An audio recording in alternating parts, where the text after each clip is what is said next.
Quando eu tinha 7 anos, minha irmã tinha apenas 5 anos. Nós brincávamos na parte de cima de uma beliche. Eu era 2 anos mais velho do que ela. Quer dizer, eu ainda sou 2 anos mais velho do que ela. Mas naquele tempo isso significava que ela tinha que fazer tudo o que eu mandava, e eu queria brincar de guerra. Então estávamos na parte de cima do beliche e num lado da cama eu tinha colocado todos os meus soldados e armamentos, e no outro lado estavam todos os My Little Ponies da minha irmã prontos para um ataque da cavalaria. Há diferentes versões do que aconteceu naquela tarde, mas como minha irmã não está aqui hoje, eu vou contar a história verdadeira. Minha irmã é um pouquinho desajeitada. De alguma forma, sem qualquer ajuda ou empurrão do seu irmão mais velho, de repente Amy desapareceu de cima do beliche e aterrissou no chão com um estrondo. Eu, nervoso, espiei do lado da cama para ver o que tinha acontecido com a minha irmã e vi que ela tinha caído dolorosamente com as mãos e os joelhos, de 4 no chão. Eu estava nervoso porque meus pais tinham feito eu prometer que minha irmã e eu brincaríamos sem perigo e de voz baixa. E sabendo que acidentalmente eu tinha quebrado o braço de Amy só uma semana antes,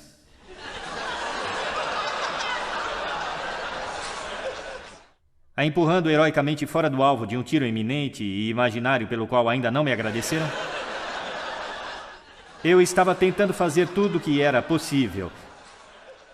Ela nem sequer viu o que estava prestes a acontecer. Eu estava tentando me comportar bem. Eu vi o seu rosto, um grito de dor, sofrimento e surpresa, ameaçando acordar meus pais do longo cochilo de inverno que eles estavam tirando. Então eu fiz a única coisa que minha pequena e frenética cabeça de 7 anos podia pensar para evitar uma tragédia. Se vocês têm filhos, já devem ter visto isso centenas de vezes. Eu disse, MM, espera, não chora. Você viu como você caiu? Nenhum ser humano cai de 4 desse jeito.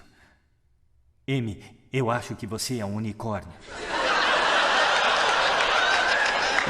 Isso era um truque, porque não havia nada neste mundo que minha irmã queria mais do que não ser a Amy, a irmãzinha machucada de 5 anos, mas Amy, unicórnio especial. Claro que na sua cabeça isso era uma opção que parecia impossível, e dava para ver como minha pobre e manipulada irmã encarava o conflito. Enquanto sua cabecinha tentava prestar atenção ao sofrimento e à dor que sentia e à surpresa que acabava de experimentar, ou contemplar sua recém-descoberta identidade de unicórnio. E a última venceu. Em vez de chorar, em vez de parar nossa brincadeira, em vez de acordar meus pais com todas as consequências negativas que me esperavam. Em vez disso, um sorriso cobriu seu rosto e ela subiu de volta para cima do beliche com a graça de um unicórnio bebê. Com uma perna quebrada. E o que descobrimos...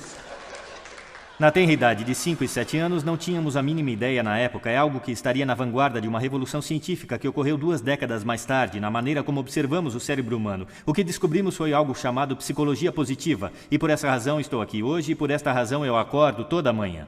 Quando comecei a falar sobre essa pesquisa fora do mundo acadêmico, das empresas e escolas, a primeira coisa que me disseram para eu não fazer era começar uma palestra com um diagrama.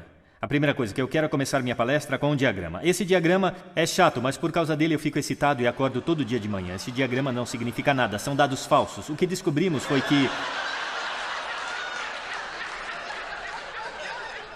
Se tivesse conseguido esses dados estudando vocês, eu ficaria emocionado porque é uma tendência óbvia aqui e isso significa que eu posso ser publicado. E é o que realmente importa.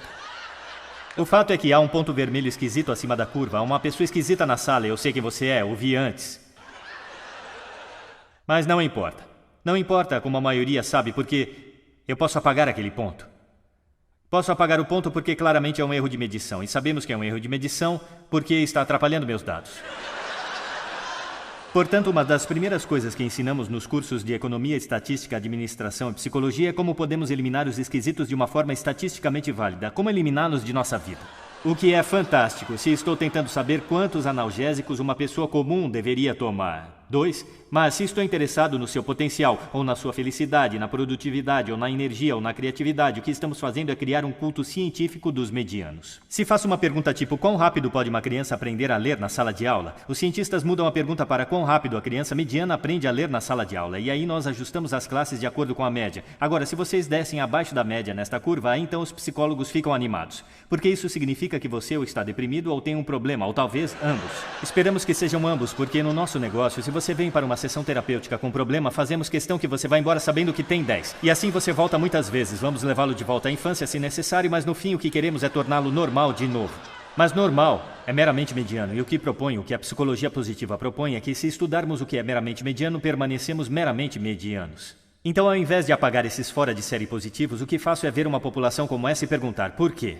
Por que alguns de vocês estão tão acima da curva em termos de habilidade intelectual, atlética e musical, criatividade, níveis de energia, resiliência em confronto a desafios e senso de humor? Seja lá o que for, ao invés de o deletar, eu prefiro estudar você. Porque talvez possamos obter informação não só como mover as pessoas para o mediano, mas como podemos mover todo o mediano para cima em nossas empresas e escolas do mundo inteiro. Esse diagrama é importante porque quando ouço o noticiário, a maior parte da informação não é positiva, é negativa. A maior parte é sobre assassinato, corrupção, doenças, desastres naturais e muito rápido minha cabeça começa a pensar se essa é a proporção precisa do negativo para o positivo no mundo. E isso está criando algo chamado Síndrome da Faculdade de Medicina, que se você conhece alguma pessoa que estuda medicina durante o primeiro ano, ao ler a lista dos sintomas e doenças que poderiam acontecer, percebem que tem todos eles. Eu tenho um cunhado que se chama Bobo, isso é uma outra história. Bobo casou-se com Amy, um unicórnio. Bobo me ligou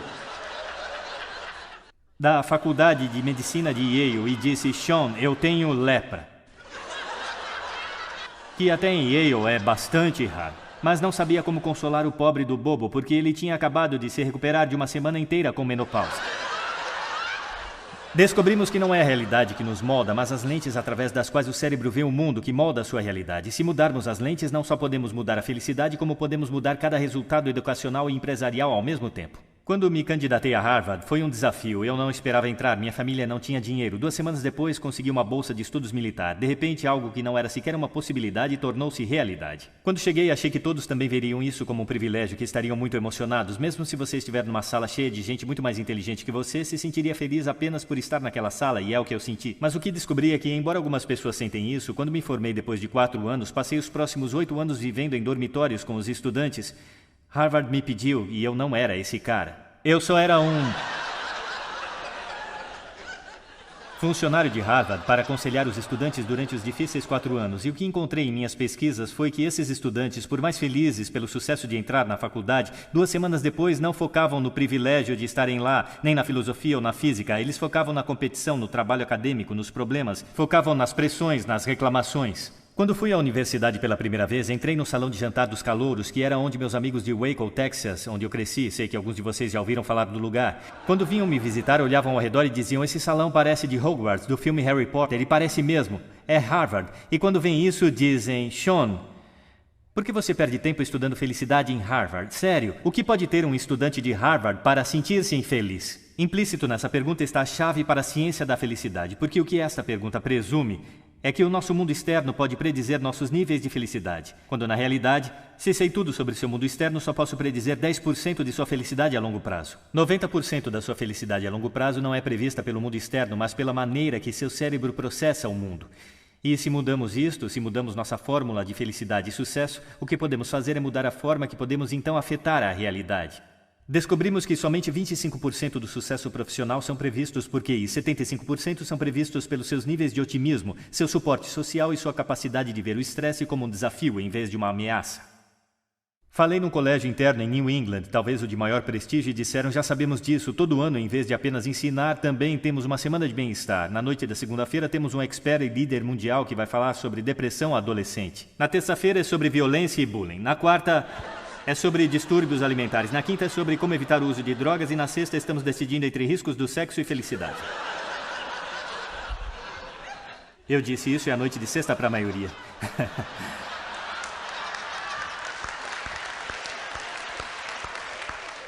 Fico feliz que tenham gostado, eles não gostaram nem um pouco. Silêncio no telefone. E no silêncio eu disse: ficaria feliz em dar uma palestra aí, mas isso não é uma semana do bem-estar, é uma semana da doença. Você delineou todas as coisas negativas que podem acontecer, mas não falou sobre as positivas. A ausência da doença não é a saúde. Aqui está como chegamos à saúde. Precisamos inverter a fórmula da felicidade e do sucesso. Nos últimos 3 anos viajei a 45 países, trabalhando em escolas e empresas no meio de um declínio econômico. E o que vi é que a maioria das empresas e escolas seguem uma fórmula do sucesso que é: se eu trabalhar mais duro, serei mais bem-sucedido. E se eu for mais bem-sucedido, então serei feliz. Isso fundamenta grande parte dos estilos de paternidade e de gestão e a maneira como motivamos nosso comportamento. O problema é que ela é cientificamente incorreta por 2 razões. Cada vez que seu cérebro tem um sucesso, você somente alterou as regras do que é sucesso. Você obteve boas notas, agora precisa de melhores. Você entrou para uma boa escola, precisa de uma melhor. Conseguiu um bom emprego, agora você tem que ter um melhor. E se a felicidade está no lado oposto do sucesso, o seu cérebro nunca chega lá. O que fizemos foi empurrar a felicidade além do horizonte cognitivo, como uma sociedade. E isso porque pensamos que temos que ser bem-sucedidos para sermos mais felizes. O problema é que nosso cérebro funciona no sentido oposto. Se elevamos o nível de positivismo de uma pessoa no presente, então seu cérebro tem a experiência que agora chamamos de vantagem da felicidade. Ou seja, o cérebro no positivo funciona bem melhor do que no negativo, neutro ou estressado. Sua inteligência, sua criatividade e seu nível de energia aumentam. De fato, descobrimos que todos os resultados nas empresas melhoram. Um cérebro no positivo é 31% mais produtivo que no negativo, neutro ou estressado. Você é 37% melhor nas vendas. Os médicos são 19% mais precisos para deduzir o diagnóstico correto quando positivo em vez de negativo, neutro ou estressado. Podemos inverter a fórmula. Se acharmos uma maneira de ser positivo no presente, nossos cérebros funcionam com mais sucesso ainda, pois somos capazes de trabalhar mais rápido e mais inteligente ainda. Precisamos aprender como inverter esta fórmula para saber o que nosso cérebro é capaz de fazer. Porque dopamina, que inunda seu cérebro quando você é positivo, tem duas funções.